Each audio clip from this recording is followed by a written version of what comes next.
CPT uniform असला ना की जानू तिच्या हाताने घालून घेते, पण फ्रॉक असला ना की तिला घालता येत नाही. मग त्याच्यामध्ये ना रोजचे 10-15 मिनटं असे जातात. तर आज सकाळचा आणि तिचं टिफिन वगैरे सगळं आवरून घेतलेलं होतं आणि नंतर मग तिचं पण आवरून दिलेलं होतं. शूज वगैरे घालून दिले तिला, लेस वगैरे काय बांधता येत नाही म्हणून. आणि कालचा टिफिन आहे ना ती बॅगमधून काढायला विसरली होती आणि मी पण विसरले होते, तर तो तसाच बाकी राहिलेला होता. म्हटलं आज दुसरा टिफिन देते तिला. तर दुसरा टिफिन वगैरे भरून घेतला आणि नंतर ना म्हटलं पण त्यांच्यासोबत मंदिरात जाऊन यायचं होतं.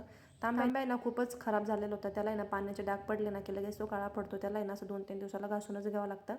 नंतर मी पण मंदिरात जाऊन आले होते आणि सकाळी कसं घाई गडबड असते ना, आंघोळ वगैरे केल्यावरती काही आपल्या स्वतःकडे लक्ष देणंच होत नाही. तर जानू स्कूलमध्ये गेल्यावर मी माझं थोडंसं कावरून घेत असते, हेअर वगैरे विंचरून घेतले आणि आता मेकअपचं तर काय करू शकत नाहीत, कारण की गरमी एवढी वाढली आहे ना, तर खूपच गरमी येते. किती जरी मेकअप केला ना तरी काही उपयोग होत नाही आहे. त्याच्यामुळे नाही केलेलंच बरं येते. आणि ही खिडकी आहे ना माझ्या किचनमध्ये फक्त नावाला आहे, त्याच्यातून आहे ना बिलकुल कसलीच हवा येत नाही, कसली म्हणजे कसलीच. उलट जास्ती गरमी होती आहे, पण तिचा काही उपयोग होत नाही. मला चहा घ्यायचा होता.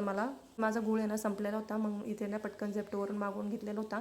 झेप्टो किंवा ब्लिंकिट हे जे सगळे ॲप आहेत ना आपल्यासाठी खूपच फायदेशीर ठरतात आता सध्या. जरी हे जर ॲप नसते ना तर आपल्याला एवढ्या छोट्याशा गोष्टीसाठी आहे ना दुकानात जावं लागलेलं असतं आणि एवढे सकाळी सकाळी कोणत्या दुकानं उघड्या वगैरे पण नसतात.